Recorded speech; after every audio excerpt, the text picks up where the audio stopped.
Frisson Info, le journal de Frisson Radio. L'essence de la contrebande provoque un incendie dans le village Bétoumé à Djakotoma. Le bilan est très lourd. 3 petits-enfants de la même famille sont morts, le père dans un état préoccupant. Après le documentaire diffusé par la chaîne française TF1 intitulé « Les enfants esclaves du Bénin », la ministre des Affaires sociales réagit. Et puis hors de nos frontières, Emmanuel Macron est en tournée africaine depuis hier. 2 heures avant sa descente sur le sol burkinabé, il y a eu une attaque à la grenade contre des soldats français dans le nord du pays. Bonjour à toutes et à tous. Drame dans le Mono, l'essence de la contrebande provoque un incendie à Bétoumé, un village de Djakotomé. C'est le hangar servant de lieu de vente et de stockage qui a pris feu. 3 petits-enfants de la même famille décèdent calcinés par les flammes. Le père a survécu, mais il est dans un état préoccupant et est soigné dans un centre de santé de la région.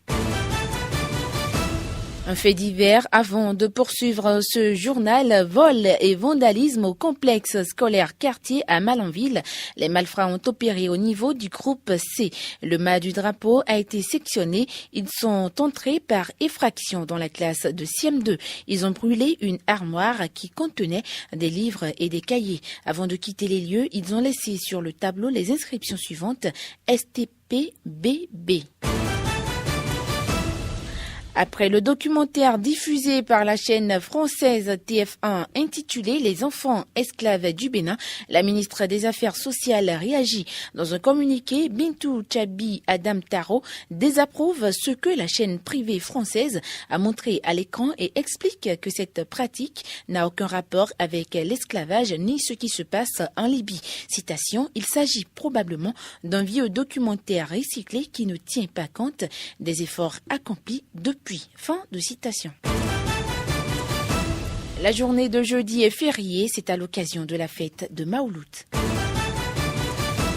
Le service des constats et accidents du commissariat central de Cotonou a enregistré 76 cas d'accidents contre 47 la semaine écoulée. Écoutons le commissaire Richard Kodandé, il nous fait le point au micro de Parfait Vieillinon. 116 cas au total ont été constatés, 49 dégâts matériels, 26 corporels, 1 mortel. Nous avons enregistré 27 blessés plus ou moins graves, 111 voitures impliquées, 31 motos et 5 édifices publics. Il y a lieu de faire remarquer que le cas le plus dangereux s'est produit le lundi 20 novembre 2017 aux environs de 5h45. Le camion Fiat et la camionnette Peugeot respectivement circulaient côte à côte sur le boulevard de l'Europe en direction de l'échangeur. À leur arrivée à hauteur du maquis La Détente, la camionnette Peugeot, dont le conducteur changeait sans précaution son couloir de marche de la droite vers la gauche, est rentrée en collision avec le camion qui allait tout droit. Des suites du choc, des dégâts matériels ont été enregistrés de part et d'autre. Le conducteur de la camionnette et 4 de ses passagers sont grièvement blessés. Le bras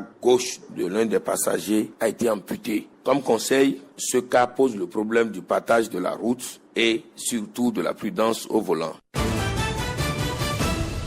Le feuilleton destitution des maires se poursuit et ce lundi, c'était l'épisode de la mairie de Bembereke. Gounou Yarou a perdu son fauteuil. 14 conseillers sur les 19 que compte la commune ont voté pour sa destitution. Il devient donc simple conseiller communal. Ses pairs lui reprochent assez de choses dont nous parle ici Cora Germain. Il est le chef d'arrondissement de Bembereke. Un maire, c'est quand même une institution. Et pour être à cette place-là, il faut avoir certaines qualités qui n'a pas. Un exemple palpable, c'est l'achat du véhicule de commandement du maire. Nous lui avons donné l'autorisation d'acheter un véhicule de commandement. Alors, il est allé acheter effectivement un véhicule de commandement qui nous est revenu à 25 millions.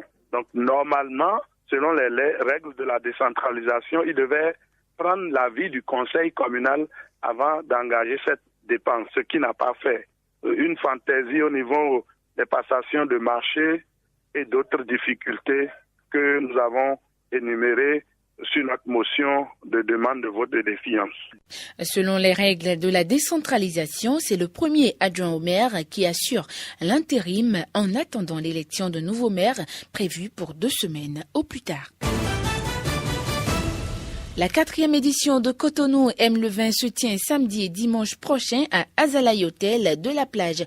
Pour le compte de ce lundi, des gagnants ont été sélectionnés pour participer à l'événement. Écoutons les impressions de quelques-uns joints au téléphone par Lucrèce Oyen. C'est la première fois que j'ai voulu jouer. Il faut voir si c'est réel, tout ce qui se raconte à la radio. Est-ce qu'on va prendre soin des invités, ceci et cela, voilà. Je vois que c'est réel. Maintenant, sur place, on va voir comment ça va se passer. C'est son radio, c'est la radio de tous les jours, toujours connectée. L'année passée, je l'ai fait, je n'ai rien gagné, mais cette année, je l'ai fait, j'ai gagné. Donc, c'est la joie, j'ai dit, oui, et puis c'est ça. Bravo à Frisson Radio, c'est ma radio préférée. Le vin, c'est une boisson que nous, on avait l'habitude d'aimer. On avait déjà participé à ce que vous avez fait entre-temps pour la fête des mères. Donc, on a l'habitude d'écouter Frisson Radio et quand on a appris, j'ai dit, ça tombe encore. Bien, il faut qu'on se fasse plaisir. Jérôme Bouineau, directeur Afrique des Grands Chais de France, est notre invité toute cette semaine. Avec lui, on évoque un thème par jour. Ce mardi, Jérôme Bouineau nous parle des belles bouteilles de vin qui vous attendent pour la dégustation. Il y aura du blanc, du rouge, du rosé, il y aura vraiment de tout et même des pétillants, des bulles. Donc voilà, tout sera là. On a étendu un peu la sélection par rapport à l'année dernière. Donc on aura une panoplie à peu près de toute la France avec pas mal de Bordeaux, mais aussi des Côtes-du-Rhône, du Languedoc, de la Loire, de l'Alsace. Voilà. Donc on pourra faire un vrai tour de France avec des très belles propriétés, le domaine de la Baume, voilà, plein de domaines bordelais. Enfin voilà, tout. Il y aura vraiment de très belles bouteilles à déguster. Vous en avez suffisamment pour tout le monde ? Oui, on n'a jamais manqué sur les 4 premières éditions, donc il n'y a pas de souci. Est-ce qu'il y a une bouteille qui sera la star ? Après, non, on essaye vraiment de faire découvrir aux gens toute l'étendue. Donc après, à chacun de se faire son opinion et à chacun de trouver son vin préféré. Il n'y a pas de vérité, voilà, dans la dégustation. C'est vraiment à chacun son goût. Gagnez vos invitations entre 6h et 9h. Envoyez un SMS au 61 14 41 41. Le Salon national des artisans du Bénin SNAB 2017 prend fin ce mardi. Pendant une dizaine de jours, des exposants venus de plusieurs régions et localités du Bénin ont présenté leurs articles au public de Cotonou et environ. À la fin de cette foire, la plupart des exposants se plaignent de la mévente. Ils n'ont pas fait un bon chiffre d'affaires. Suivez plutôt. On a vendu, mais pas tellement. Il y a la mévente. Les clients ne sont pas venus comme on l'aurait souhaité. Ça a été comme ça, parce qu'il n'y a pas de l'argent dans le pays. Les gens sortent, mais il n'y a pas de l'argent. C'est ça.